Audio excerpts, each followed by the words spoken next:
What if I told you the more you chase people, the more they run? And the moment you stop caring, suddenly, they start fighting for your attention. Sounds like a dating trick, right? But this isn't about love. It's about power. Because 2,000 years ago, the Stoics, men like Marcus Aurelius and Epictetus, already discovered this strange truth. He who controls himself controls everything. So today, we're diving deep into one of life's most misunderstood paradoxes: why detachment makes you magnetic, and how walking away can make the world chase you. Stay till the end, because the Stoic twist in this story will flip how you see relationships, success, and even rejection. Let's be honest, we live in the era of chasing. You chase followers. You chase validation. You chase the text that never comes. And worst of all, you chase peace, which ironically runs faster the more you chase it.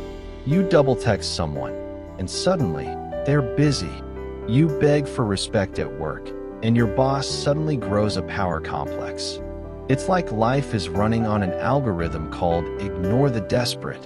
And here's the wild part. The Stoics already warned us about this. Marcus Aurelius literally wrote, "The more you value what is outside your control, the less control you have." But we keep doing it, emotionally swiping right on every source of validation, while ignoring the one thing that actually matters: ourselves. Ever notice how peace only shows up when you stop looking for it? That's not coincidence, that's detachment. The Stoics weren't emotionless. They were simply unmoved by what didn't deserve their energy.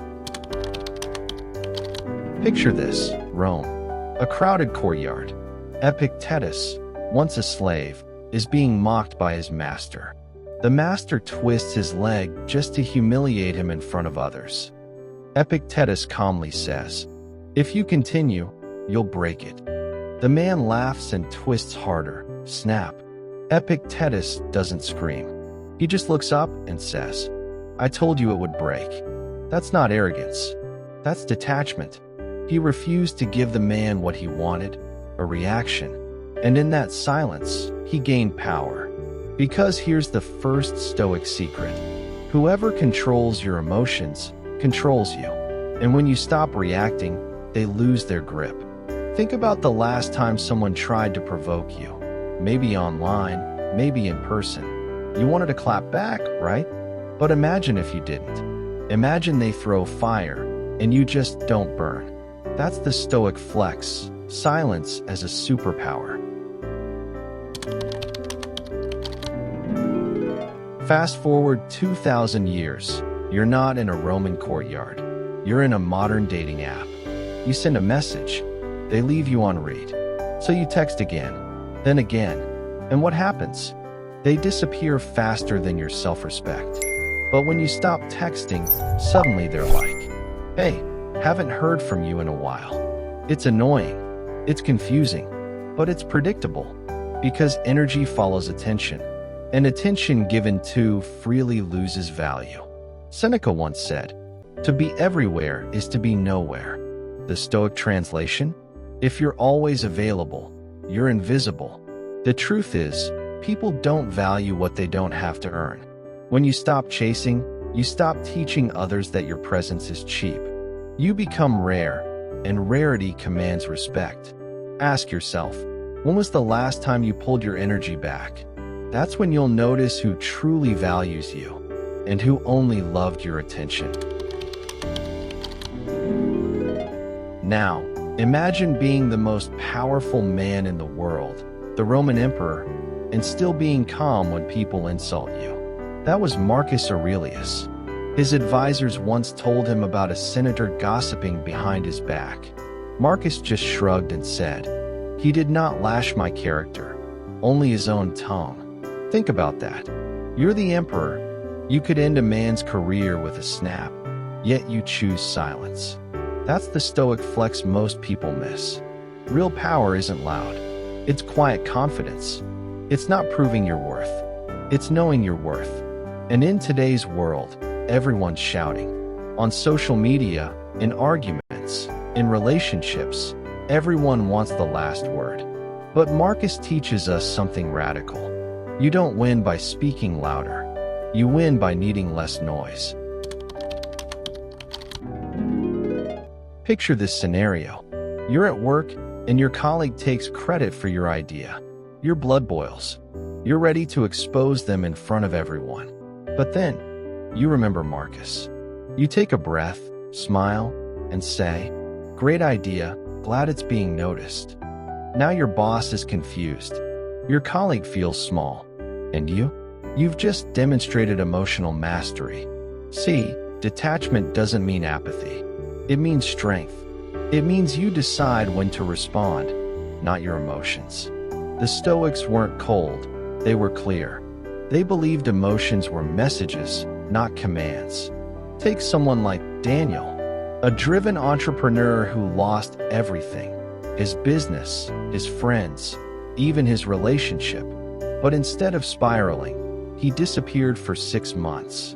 He stopped explaining. He stopped chasing. He rebuilt in silence. A year later, success returned. The same people who ghosted him now asked for advice. Why? Because detachment didn't make him bitter, it made him focused. The Stoics believed you attract what you don't need. That's not mystical, it's psychological. When you stop needing validation, people sense it.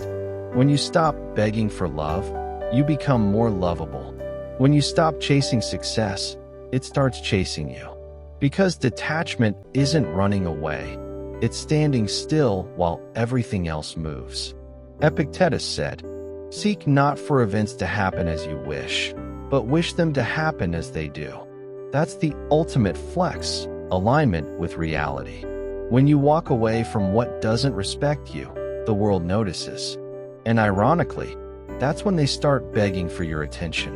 Not because you manipulated them, but because you finally mastered yourself. You'll notice this everywhere, in business, in dating, in friendships. The moment you stop chasing approval, you start attracting results. Why? Because your energy changes. People trust calmness. It signals power. Try this. Next time someone ignores you, pause. Instead of reacting, observe yourself. Feel the urge to chase, and just don't. You'll feel powerful, not because they come back, but because you didn't lose yourself. That's what Marcus meant when he wrote, "The happiness of your life depends upon the quality of your thoughts." So if your thoughts are free, you're untouchable. Would you rather control the world or yourself? Because one is impossible and the other is peace. Imagine if every insult, every rejection, every delay was just a test, not of patience, but of presence. Every time you don't react, you're teaching your mind, "I'm in control now." So here's your Stoic challenge for the week. Stop chasing. Whether it's people, approval, or outcomes, let them go. Focus on your craft, your calm, your character. Because when you master detachment, you become magnetic. And when you stop begging, they start begging for you. So, would you rather be wanted or be free? Drop your answer in the comments. If this resonated with you, hit that like button.